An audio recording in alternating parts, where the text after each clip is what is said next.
In today's video, we will be replacing the brake booster on my 1999 Toyota 4Runner. I already tried to replace the check valve on the brake booster and it did not work. So I've got a new booster here. We're going to go ahead and install it.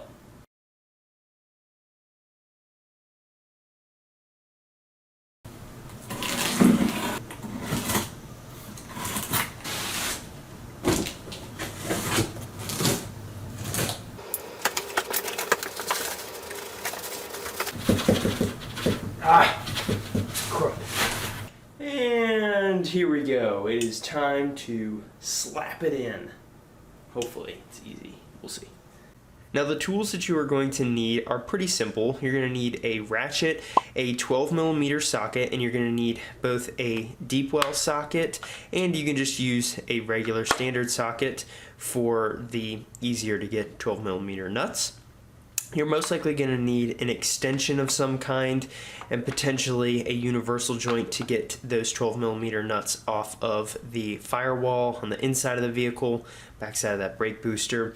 You're also going to need a 12mm open end. That's going to be to get one of the nuts off the master cylinder, the one closest to the outside left front fender. Additionally, you're going to need a flathead screwdriver. I found this easy to pry off that hairpin clip on the pickle fork. And then additionally, you can stick this into the pickle fork while using a 14mm box end to crack that free and then pull it off. And since we're talking about that pickle fork, you're going to need some sort of measuring device in order to see how far out that bolt is, or that nut that is on the push rod of the brake booster. You're going to need something to measure that distance. You can use your micrometer. I have calipers here. You can also use a ruler, or you can just use a plain old string. That's super easy too. Just put a little mark on it for how far away that nut or bolt needs to be. Additionally, and lastly I should say, you can use some needle nose pliers in order to remove the vacuum hose from the brake booster check valve, and choose whatever color. I've got purple right here. Now, one way you can test and see if your booster is in fact faulty is when the car is off and you press down on the brake pedal. It's going to be really hard. You can see there's a little bit of free play, and then it's just super tough. Whenever you turn the car on, it should have some give and it should be soft. And so here you can see the booster. We've got the master cylinder, and this right here is going to be your vacuum line, and it runs straight to the booster to give it vacuum pressure. One test you could do would be to pull off this hose right here and see if you're actually getting good airflow, and make sure it's not the hose or potentially the valve as well. You can see I've got my new valve in here. I'm gonna pull that out, but let's go ahead and take a look on the inside and start there. Okay, so now we're on the inside of the vehicle and we're looking at the back side of the booster, and it's held on by a few pieces. So you've got 4 nuts. So there's 1, 2, and then 2 on the opposite side. You can see that top one up there, and then there's another one in that bottom right corner. Those are 12mm, so that's what's holding it to the firewall. And then if you look up here, you can see this is a pickle fork, I believe. You've got a pin that runs through it, which connects the brake pedal, which is right here, and then you've got this retaining spring, which helps the brake pedal actually return back to its home position. So we're going to start with the spring and then pop that pin out and then run these 4 12mm bolts out.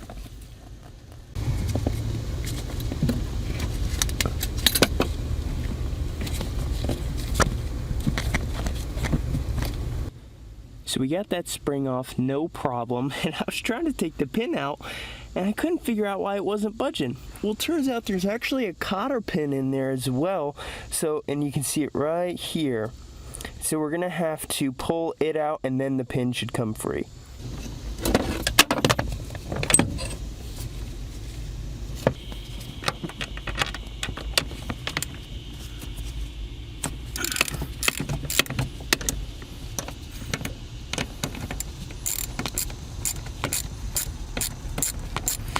Alright, so those are the 2 easy ones. Let's see about the other side. Okay, I think I've gotten it. Not that you guys can see all that well, but I've got an extension to a universal and then my 12 millimeter. So that seemed to have done the trick on the bottom right. Let's see about the top right. And voila, the 4 12 millimeter nuts are off. Spring, pin, we're ready to tackle it in the engine bay. Now you can pull the vacuum line off. You can see I have mine most of the way off already. Should just slip the rest of the way off, and then you can turn it and just pull it out of the way. You can see that the booster's already kind of loose, so let's go ahead and crack this master cylinder off. And I am not going to be disconnecting the brake lines, but if you wanted to, and I don't think you need to from what I've read, here are the 2 hard lines right here that run down, but there should be enough give that we can take out the 2 12 millimeter nuts, one on this side and one right here, and pivot this enough to where the brake booster can just slide out. It's a tight fit, but it should work, and that way you don't have to bleed the brakes. Okay, now we have both of those 12 millimeter nuts off. You can see here's the one side, and it's an open end wrench for this side 12 millimeter. And you could take off this little bracket and pivot this stuff around. I found that I was hitting this little wire right here.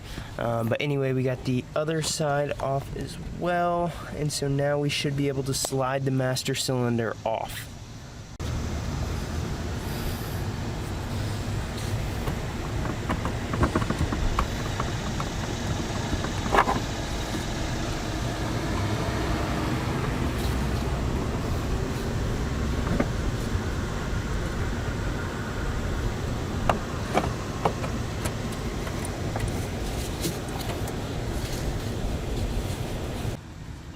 Now we've got the master cylinder disconnected from the brake booster, but I'm not super comfortable with how tight this master cylinder is, so I'm gonna try and break the 10 millimeter nut off over there that's connected to the firewall. That should allow these hard lines to come back a little bit, and hopefully allow the master cylinder to pivot just a little bit more. Okay, quick update here. I've got the 10 millimeter out for this back bracket, hard to see, but be right down there. So that's sitting right there along with another bolt for this bracket, as I just dropped my 12 millimeter socket down here next to my battery. So I'll have to remember to get that. This is a pretty tight fit, I'm gonna be honest. These lines are stretching, or not stretching, but they're in tension a very good bit. I've got all of the threads out for the booster itself. It's hard to see, but they're all the way out. So now I'm gonna just try and lift this straight up and see if that works. Ha! So half the battle has been won. It was a bit tricky to get out of there, I am not gonna lie. It is a huge chunk, and doing it with one set of hands is pretty difficult. Having 2 would probably be better. But we've got this part out, so now let's go ahead and take a look at this one. Alright, and now here's the new one. Here's that old one. I removed all of these nuts. These are actually 13 millimeter. I'm gonna reuse the 12. I think the thread type is the same, so that should be good. Otherwise, I'll use these 13 millimeters. Now, the thing that we want to pay attention to is the distance that this nut, or this piece right here, is from the actual back of the brake booster. And I'm guessing this rod right here, this little push rod, is a different length than this one. So I've got some calipers. I'm just going to measure the distance from the original and then put that nut, that distance, on this threaded rod.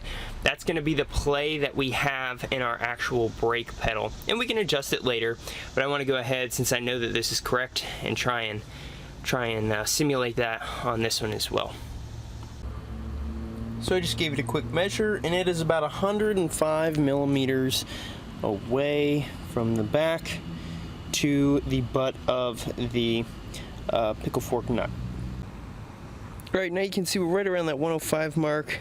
That's that butt end of the nut. And we're measuring from the back of the booster. And so there you go, we're all tightened up. It was a 14 millimeter, and then I just used this little chunk of metal, stick it through that fork, and then tighten them up next to each other. And actually, for space's sake, I think I'm going to take this off. It might be easier to move in. It's about an inch to 2 inch extra that we have to maneuver through the firewall. So I'm going to take this off, but I've made a mark, a little tick mark on the nut, and then also on the thread of this this shaft, this rod, and we can always measure it again once we actually put it through. But I'm going to take this off and see if it's any easier to put in. And so now we have the new booster back in. I did enlist a second pair of hands to help me out. They held the master cylinder back as I moved this booster in. It was much easier without the fork on the end, because that was, again, about an inch to 2 inches worth of additional clearance we needed. So now that we've got this in, I'm going to start screwing everything back down, connecting all of our lines that we disconnected, an electrical connection that we disconnected, our 10 millimeter back there. So let's go ahead and get it buttoned up. Now everything in the engine bay should be buttoned up, starting from the back and moving forward. I put that 10 millimeter bolt back in place. Again, I'm not sure how much that helped me. I'm sure it did a little bit, allowing those hard lines to pull away from the firewall a little bit more. I had moved this hose off of this hook, put it back. I've got the new brake booster check valve that came with the assembly. I hooked that vacuum line back up. Our two 12 millimeter bolts, and I know that they are hard to see, but there's the one right there, and then the other that is down on this side where, there it is, it's right down in there, and there's actually a bracket that is attached to it. I know it's really dark down there, but the bracket was off when I pulled the booster out, so I guess somebody's been in here before, not sure for what, master cylinder maybe. The booster looked to be Toyota, maybe it was a junkyard one that somebody had put in. Nonetheless, I reconnected the electrical cable there, the 10 millimeter off of this bracket back here. There was this vacuum line that I had pulled off, reconnected it. So everything in the engine bay should be good to go. So now we're gonna go back inside and button everything up in there. All right, so we've got everything tightened back up, all 4 12 millimeter nuts. We got the pin back through, we put the hairpin back in, and now I just need to put the safety spring back. It hooks onto the pin and then loops up underneath the dash. So I gotta find that spot, but otherwise we should be able to give it a try here in a minute. And so without turning the car on, you can see we already seem to have a little bit more play here, so that's good. So now let's give it a crank and see what the pedal's feeling like.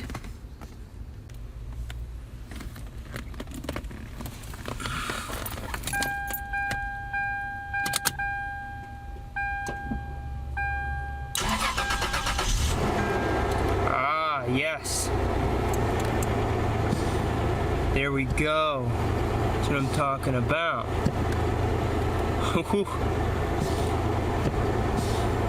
And there we go. I've driven about 10 miles since putting the booster in, and it feels really good. The booster that I purchased was only about 90 bucks, so I understood that there might be some quality issues there, but so far so good, and I'll make sure to leave some updates in the comments down below for people who see this video months or years later. You can get an OEM booster for like 900 bucks, which with my vehicle being worth about 500 or 5,000, some people might think 500. 900 was not an optimal price point. Some of the remanufactured ones on the higher end are also like 500 bucks. So I wanted to test my luck with this $90 one. We'll see how it fares. You can also go like a pick and pull and maybe find one for like 100 to 200 bucks, but don't know the parts history, so it's a little bit of a gamble there. Overall, I'm really happy. The job took me about 3 to 4 hours. I recommend doing it in the morning before it gets hot outside if you do it in the summertime. But overall, it wasn't too terrible of a job. So I hope you guys enjoyed the video, and I hope it helps you in repairing your brake booster. With that, I'll catch you in the next one. And it wouldn't be a complete job without breaking something, so it's really hard to see under here.